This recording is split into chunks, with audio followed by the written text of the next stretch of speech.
Hello, what's up everybody? Thank you for all your comments, the great stories, and some of the text messages and phone calls that everybody has sent me the last couple of days. I really appreciate it.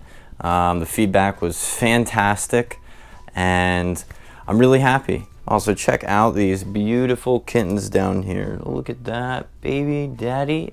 Your little guy. Hey bud, come here. I thought I'd just talk about where I've came from, what validates me to be able to talk about depression.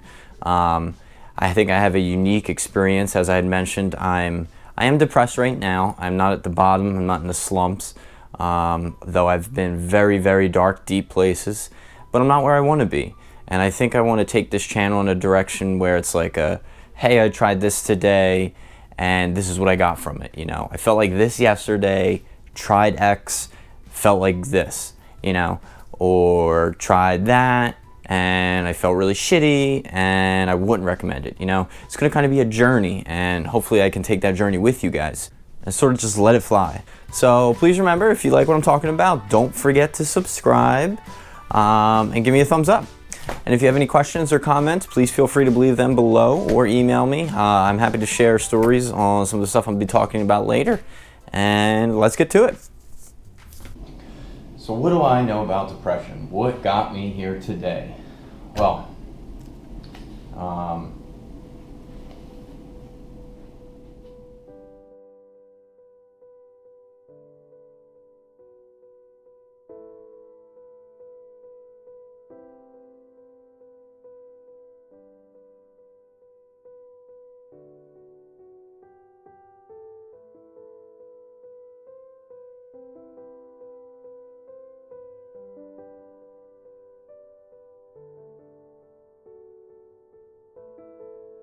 So anyway, what got me here today? I think depression is something that is really remarkable, and how many people really struggle with it. Even, you know, the prettiest people, the celebrities, and it's just crazy. There's a quote by Kanye, I love it. It's prettiest people do the ugliest things for the road to riches and diamond rings. And it's like, you think all these amazing, great people have these amazing lives, and there's so much hurt and emotion and unconscious ego and mind speaking within them that they don't even realize.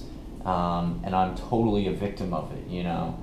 I have so many great, beautiful things, a car, a job, I went to school and I've graduated, and I have, you know, all these things in my life, and I'm not happy.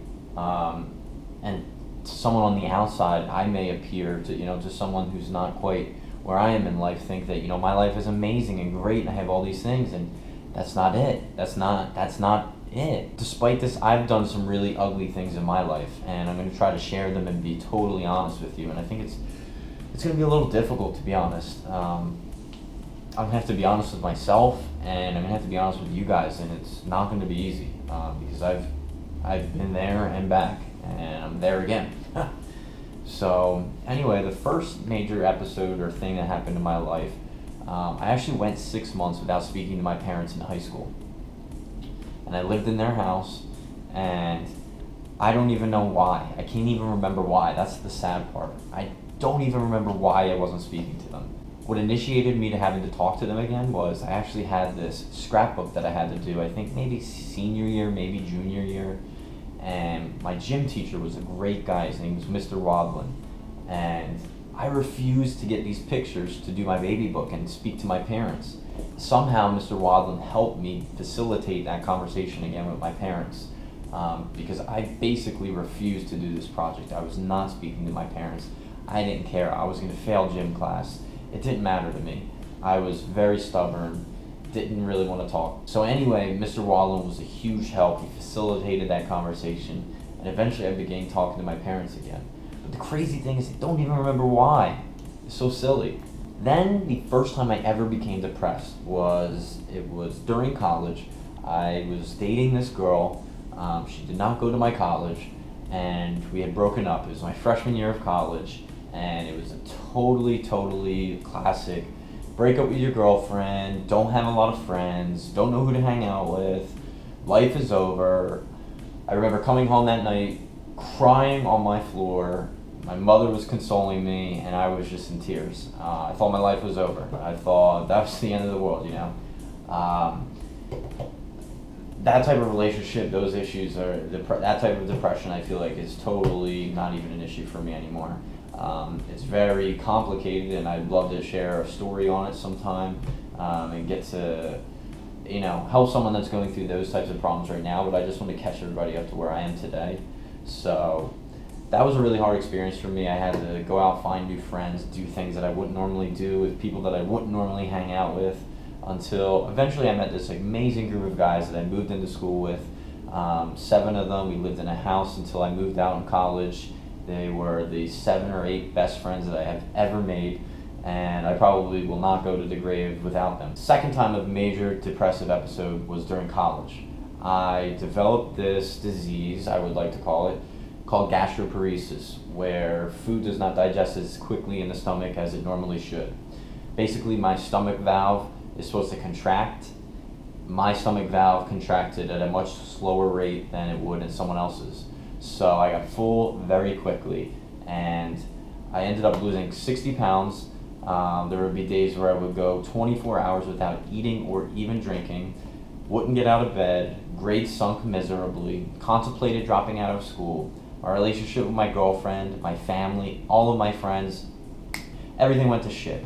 Everything sucked. I thought I was going to die. I can't tell you how many times I sat there crying, wishing I would die, wishing that life was over, wishing that things would get better, knowing that who knows who had the answer. Put my girlfriend through hell, put my parents through hell. It was hell.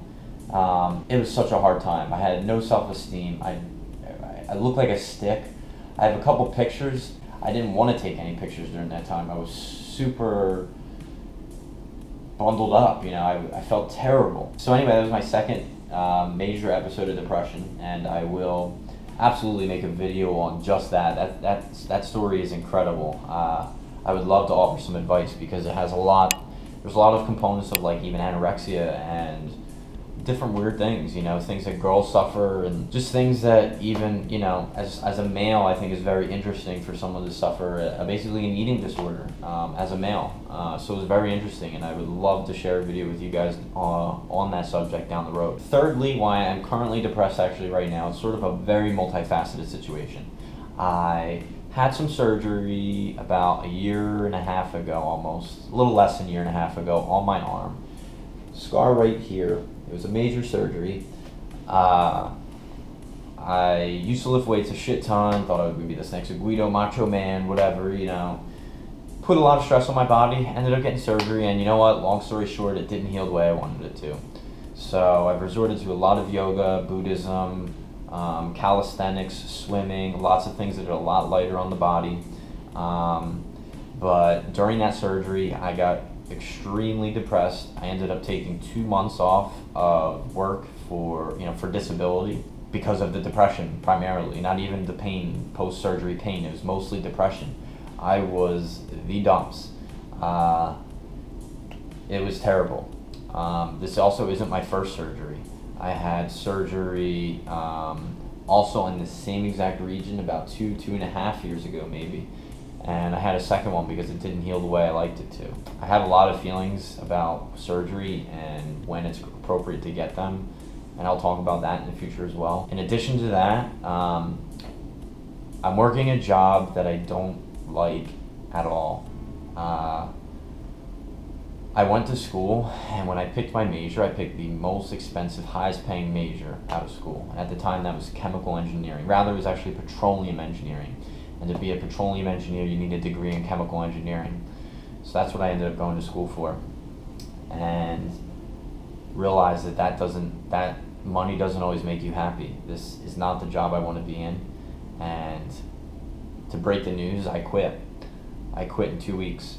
I plan to give my notice at the end of this week. And Joe, if you're watching this video, sorry you had to hear it here first.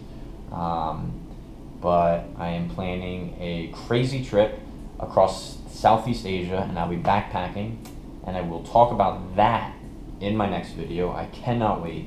It's going to be so exciting. A couple other things about me and how other ways I've struggled with depression. I've done basically every drug. I hope this doesn't come back to bite me in a job interview, but I've done every major drug aside from heroin and meth. I've done everything once. I abused Vyvanse and Adderall a lot in high school, or college rather. It was crazy time. I went through opioid withdrawal last year after my surgery. I was on opioids for 2 months. I took them way longer than I really needed to, and I suffered major withdrawal. I had the tremors, my body was shaking, I couldn't get out of bed, I had sweats, I was majorly depressed. It was a scary 2 or 3 days. That was when disability for me started. I went off of the opioids, and I couldn't function, couldn't go to work. I remember writing the email to my boss that morning and saying, "This is it, I can't come into work, I'm sorry." And I remember feeling like a piece of shit.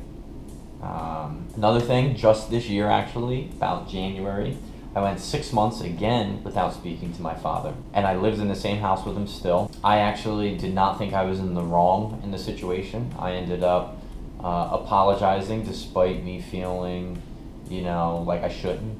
But it took me a lot of like growing to be able to do that. I apologized, forgave him, and said I was sorry for not speaking for so long. And I don't know, you can only imagine the types of things and feelings and thoughts and way you feel not even speaking to your own father, and you live in the same house as him. It does a lot to you in your body and your mind. So it's been a long journey since then. I'm a lot happier now, luckily. Something I wanted to talk about actually is my tattoo. Hopefully I can find a picture of it. I'm not sure how easy it'll be able to see in here, but I got a semicolon on my finger. For anybody who don't know, a semicolon in the English dictionary is, this means that this is not the end of the sentence. A period will end the sentence. And if you place a semicolon, that means you're choosing not to end the sentence. And for me, a semicolon means I'm not choosing to end my life. I choose to go on. And it has a lot of meaning to me, and I'm actually super happy with the placement and where I put it. It's open. It's concealable. I can put a Band-Aid around it if I want. I'm not that type of guy. I got it. It's there. Someone doesn't like it, fine with them. It means a lot to me. I've struggled with suicidal thoughts and depression a whole hell of a lot. So it means a lot to me. It's something that I wanted to put on my body. I know everybody has different views and stuff about tattoos, and I don't see anything wrong with someone who doesn't like tattoos. I used to hate them, never thought I would get one. This is now my second one. Long story short, I feel like I have so much to offer you guys in the way of depression. I've came so far, and I have done so many things to conquer these.